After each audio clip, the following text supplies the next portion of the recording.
This year, just your brother's family, Mom texted. I said, enjoy. They had no idea I owned a $5 million mountain ranch. I invited everyone else.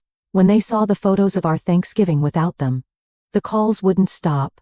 Just Mitch's family this year. Being it small. That was it? 6 words. No greeting, no signature. Just a text from my mother sitting like a slap across my phone screen. I was in my office at the time. Corner suite, 4th floor, glass windows looking out over the Hudson River. And I swear I felt my stomach drop straight through the floor. I stared at it for a while, tried to blink it away. But it was still there.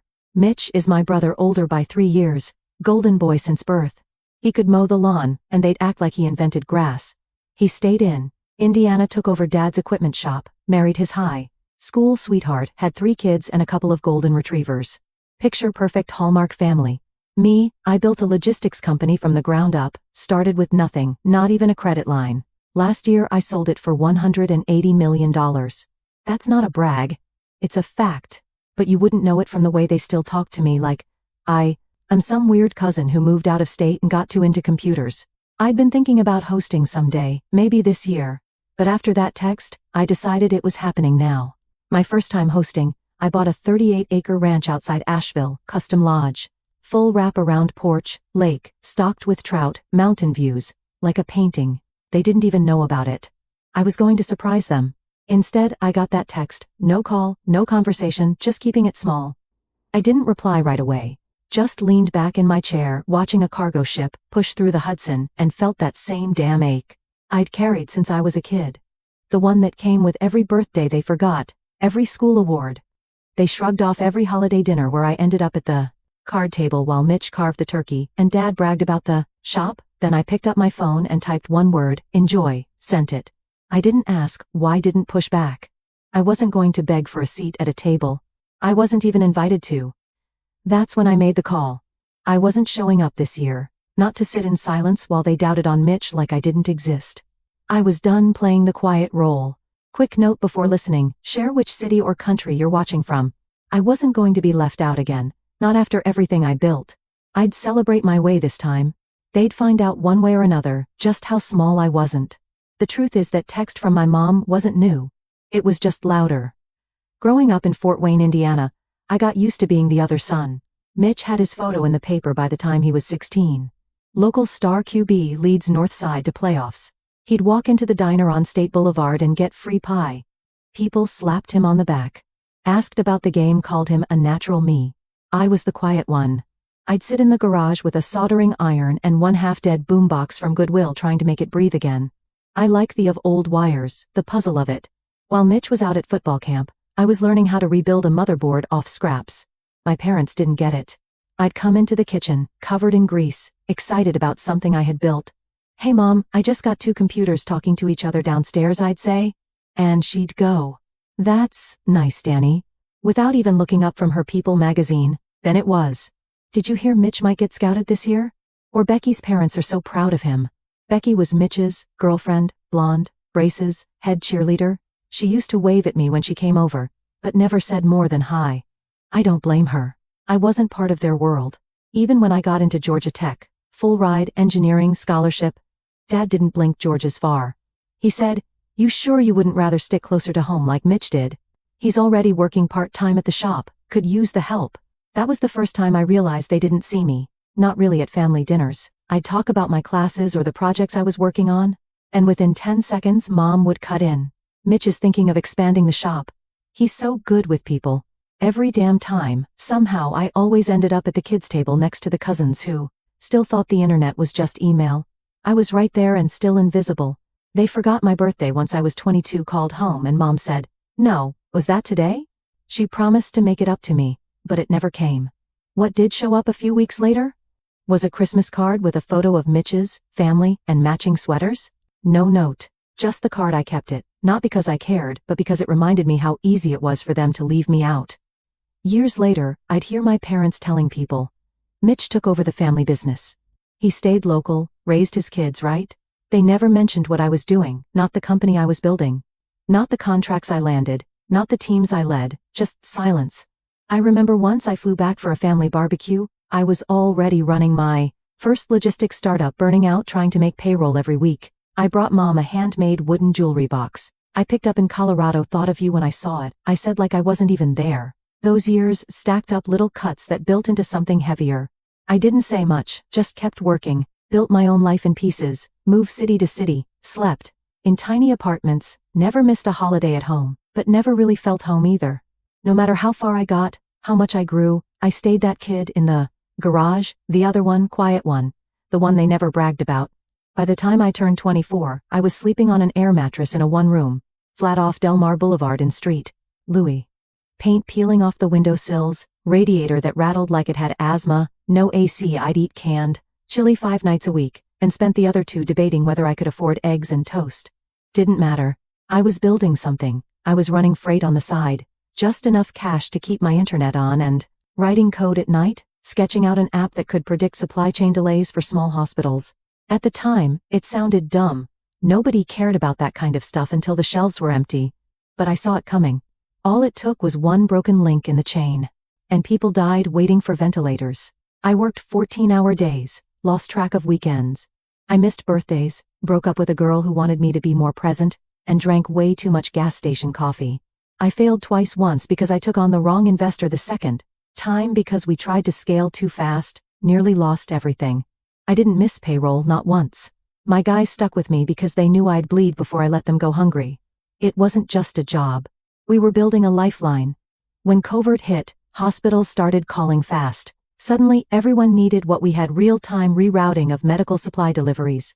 We could track a shipment of blood bags from Tennessee and redirect it to a trauma unit in Chicago.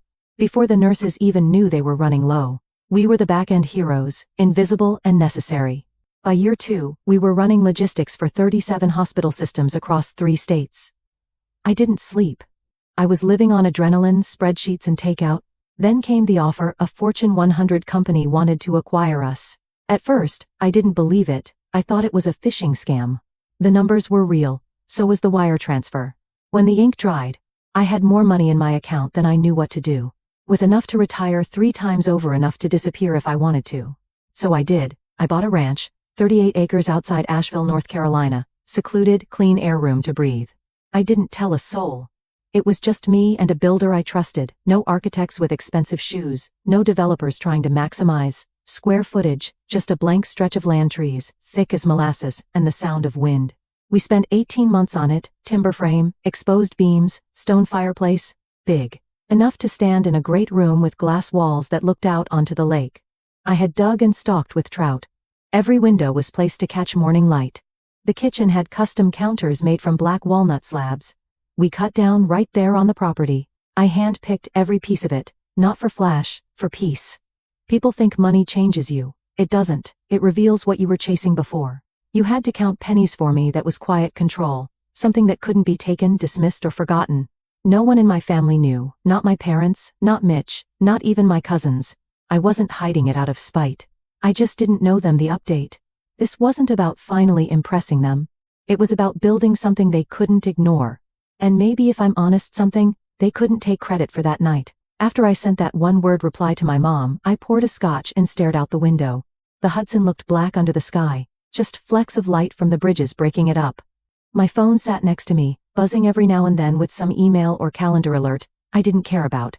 I opened my contacts and scrolled to Aaron, my cousin on Dad's side. He and I weren't best friends, but he was solid, level-headed, always honest. I hit call. He picked up on the second ring. "Man, what's up? You get invited this year?" I asked. There was a pause. "Nope. Mitch is crew only. That's what your mom said. Immediate family this year. First time in 30 years, we're not going."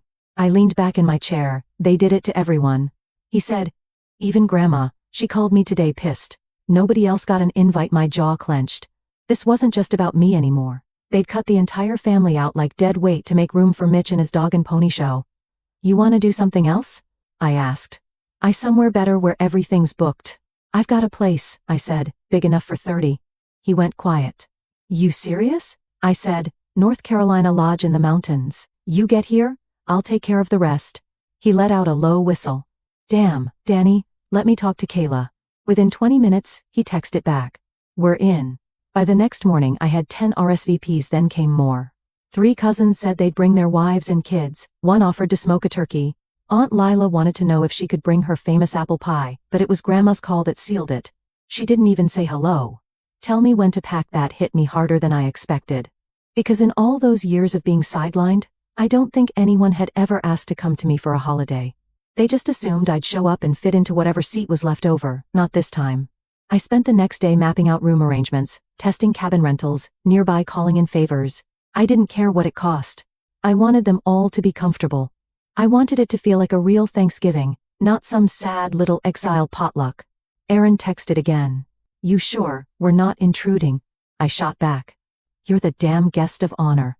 He sent the thumbs up, then added, can't wait to see what you've built. Neither could I, because for once, it wasn't about proving anything. It was about finally choosing who I wanted at my table. I flew out to Asheville a week early, landed just before sunset. The mountains were washed in orange light. The air smelled pine and cold dirt. First thing I did, drive straight to the ranch, windows down, letting it hit me. I had really pulled this off. My estate manager Tom met me at the front steps with a clipboard and a walkie clip to his belt. We're feeding 30, I told him, and I want it done, right? Got it. He said. We already confirmed the chef. Do you want past order Rivers or buffet style? Neither. I want family style, big plates, full table. We went room by room. Each guest bedroom got a deep clean, fresh linens, baskets with custom touches, bourbon and smoked almonds in Uncle Ray's room, crossword books and a magnifier lamp in Aunt Lyle's. Toy trucks and dinosaur gum is for the twins. I didn't want anyone showing up and feeling like an afterthought. We hired a local chef with Appalachian roots. She brought her own cast iron pans, said Grace before starting prep, and nearly cried when I showed her the kitchen. By Tuesday the cabins were booked and stocked. Firewood stacked, hot cider on tap. I made sure the great room had enough seating, and checked that the surround sound worked for Grandma's old jazz CDs. On Thursday morning, they started to roll in. First was Aaron driving a rented SUV with Kala and their 2 kids. He stepped out, dared at the lodge, and just said, holy shit. I grinned. You made it. He shook his head, still looking up at the beams. This is yours. It's mine. After that, it was like a parade. Eli showed up with his new girlfriend. First time anyone had met her. He walked through the front door, mouth open, and said, I thought you were still doing it stuff. I laughed. I was. Now I do this. Uncle Ray gave me a bear hug and whispered, you always were the dark horse. Aunt Lila cried when she saw her room and said, no one's made me feel this welcoming years. I kept moving, greeting, pouring drinks, answering questions. Every face that came through that door reminded me how long it had been since any of us were treated like we mattered by 5 o'clock. The house was alive. Kids racing down the hallway, someone strolling a guitar on the back deck. Eli starting a fire pit out by the lake. You could hear laughter through every wall, and then we sat down to eat. The long table filled the great room. Candles, flickering bowls passed hand to hand, no kids' table, no toast from Dad, just all of us. School, welcome, fed. The fireplace popped behind us. The ceiling echoed with clinking glasses in real conversation. I looked down the line and saw 30 people who had been brushed aside, just like I had. And not one of them looked bitter. They looked home halfway through dessert. Grandma leaned over and tugged my sleeve. Come here, Daniel. I followed her out to the entry hall where it was quiet. Took my hand. You gave us back Thanksgiving. I opened my mouth, but she kept going. We needed this more than could have shut us all out, and no one would have blamed you. But you open your doors instead. That takes guts. Her voice cracked, but she didn't cry. Just gave my hand a squeeze, then walked back in like nothing happened. I stood there a second letting that settle, not because I needed the praise, but because it felt like a damn breakthrough. This wasn't Mitch's house or my parents'. This wasn't a rented hall or a potluck in a church basement. This was mine. For the first time in my life came to me the morning after Thanksgiving. I woke up to my phone vibrating nonstop on the nightstand. 6 missed calls from Mom, 3 from Dad, 1 text from Mitch that just said really classy move. No one said a word all year, and now suddenly, they were all blowing up my phone like I'd stolen something. I tossed it on the bed and went downstairs. By then, most of the crew was already up eating breakfast, burritos, and pouring coffee. Aaron had mapped out a hiking trail by the lake. Aunt Lila was setting up a card table for a puzzle. It felt like a Saturday at summer camp. When they left for the hike, I finally grabbed a mug and slipped into the library. Dark wood walls, leather chairs, big window, looking out over the water. I sat down, took a sip, called Mom. She picked up on the first ring. Daniel, she snapped. Why didn't you tell us everyone's talking about your house? Your event? Even the pastor mentioned it in his sermon this morning. I didn't flinch. You said you were keeping it small, so I made other plans that wasn't about you, she said quickly. We just thought you'd be busy. You're always working, and Mitch's family was easier to coordinate. So you just cut out the rest of the family. She exhaled hard, like I was being unreasonable. You're blowing this out of proportion. From the next room, I heard Grandma's chair creaked by the fire. Then her voice put them on speaker. Danny. I didn't hesitate. Hit the button. What's this about? Dad's voice came through. Grandma didn't wait. Robert Judy. You've ignored this boy. His whole life acted like he was some quiet problem you didn't know what to do with. Now you're shocked. He built something without you. Be grateful. He still let the family in dead silence. I leaned forward, not saying a word. Grandma kept going. You ever think maybe if you'd made space for him at your table, you'd be at his? Now more silence than Dad muttered. That's not fair. No, she cut in. What's not fair is how he got treated all these years. Mom finally spoke again, voice lower now. I didn't mean to hurt anyone. Then listen for once. Grandma said this isn't about a dinner. It's about who you show up for. I let the weight of it hang in the air. They didn't argue, didn't apologize either.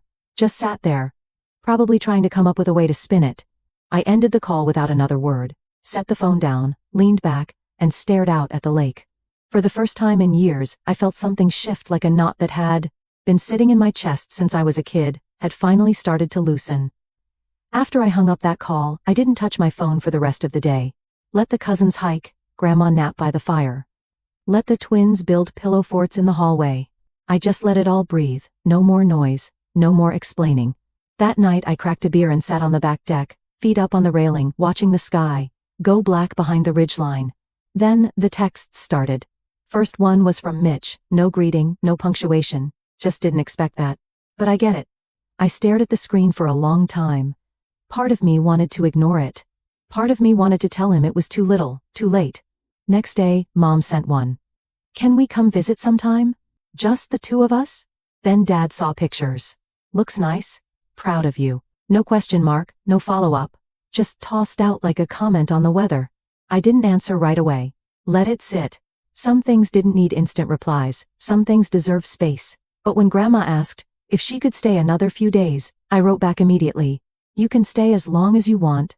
She smiled from her chair near the fireplace and said, that spot has my name on it.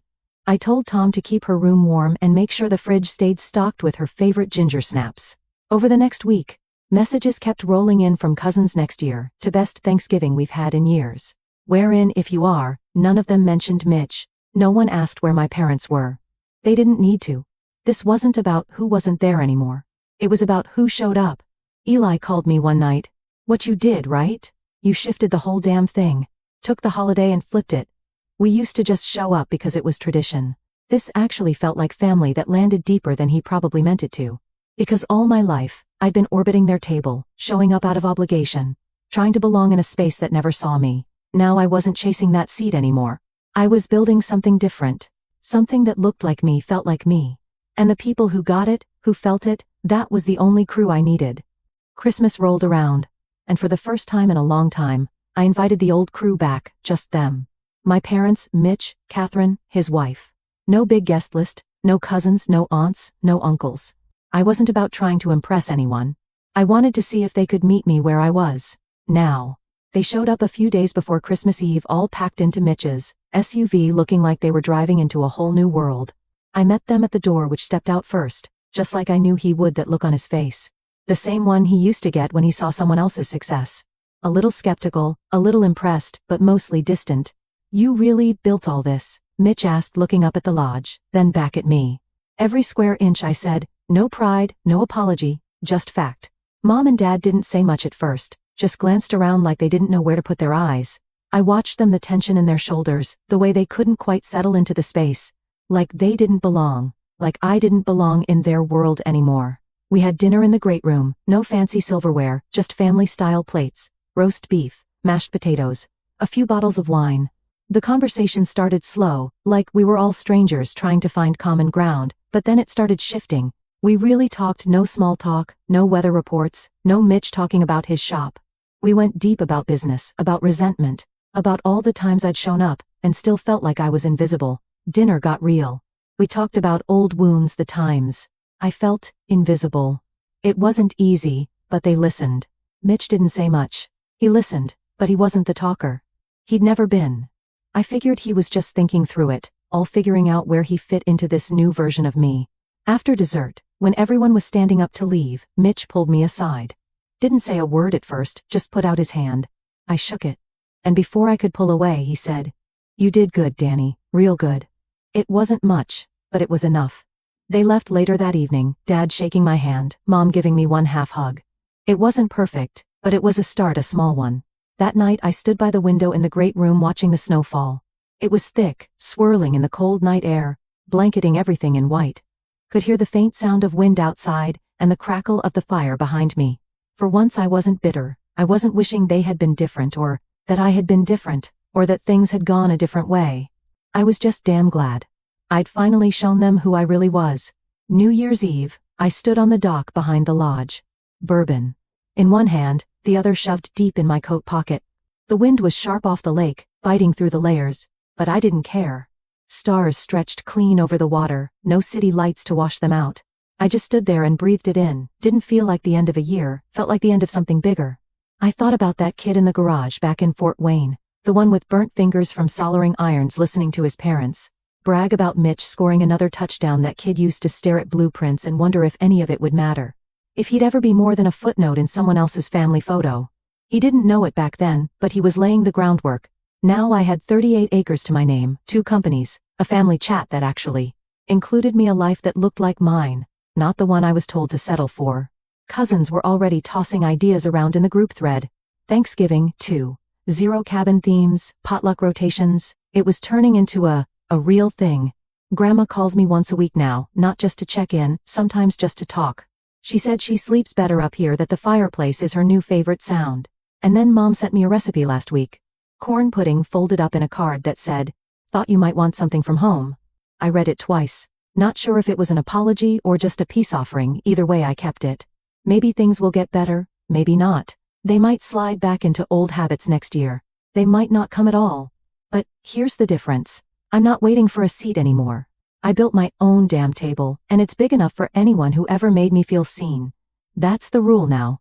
Show up or don't, the doors open. No more chasing approval, no more hoping someone finally notices. Just me living the life I built. On my terms. I raised my glass toward the lake, the wind howled. And I smiled into it. "Here's to the boy in the garage." I said, "You made it."